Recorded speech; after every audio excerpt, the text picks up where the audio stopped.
Go for it. Hi, I'm Frank Lazzaro, and thanks so much for joining the Middle Eastern Darbuka drumming course.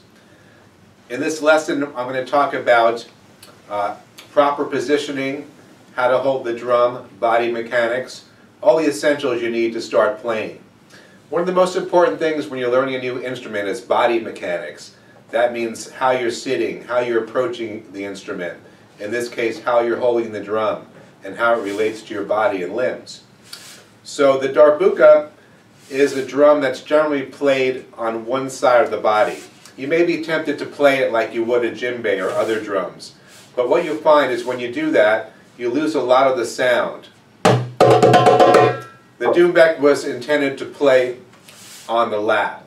That leaves the sound open to come out out of the sound hole and gives you free movement to be able to play all the strokes on the drum and get its full potential as far as the sound of the drum goes.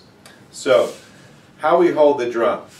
First of all, we start with a proper seating position. You should be in a comfortable chair, or if you prefer, you can sit cross-legged on the floor or on a pillow. So while you're seated in a chair, you want a chair that is not too high and not too low, a good height for you. Your feet should be firmly on the floor. Your back should be straight. Your legs should be shoulder length apart. And you should just feel good. You should feel comfortable. You should be breathing. You want to avoid tensing up. Get your shoulders to relax. Stretch out a little bit. Get yourself in a nice grounded and centered space before you start to play. That's the first step in body mechanics. Seated in a comfortable position. Okay? From there we find how we hold the drum. Most important. So the drum is going to go on either your right or left knee. If you're right-handed, it goes on the left knee.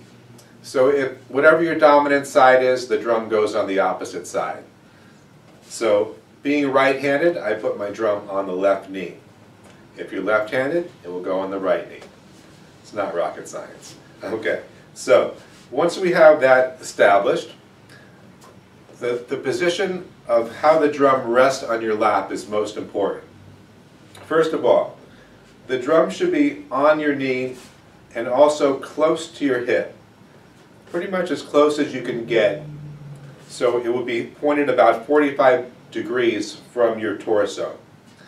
Secondly, the head of the drum or the playing surface should be straight up and down. So in other words, perpendicular to the floor, even with your hand. If you notice the drum is too far forward or too far back, you want to adjust it so it's straight up and down. That's very important. Okay?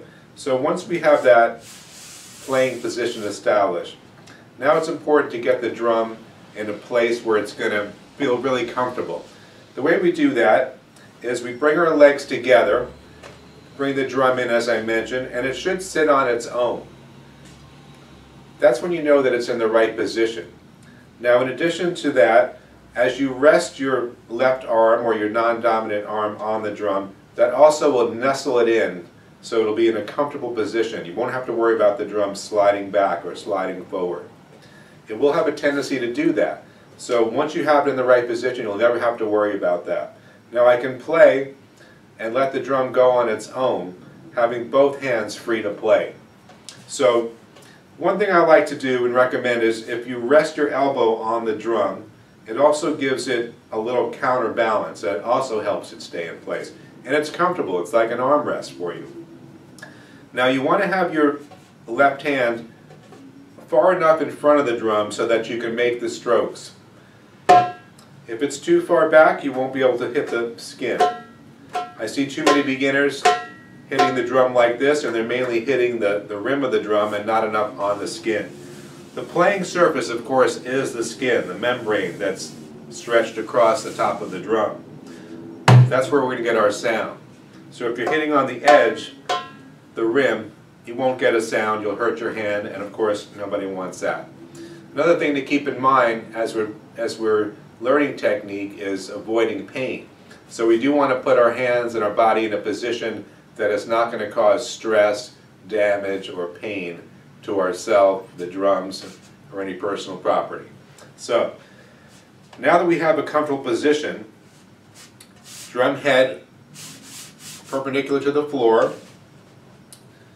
left arm nestled in to keep it sturdy, legs together so that it balances on its own.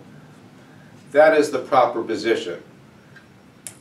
So on our next lesson, I'm going to show you the main strokes on the drum. Again, playing position is very important. Breathing, keeping your body nice and relaxed while you play, using good body mechanics. And I'm going to show you how to strike the drum now in the next lesson. Thanks for watching.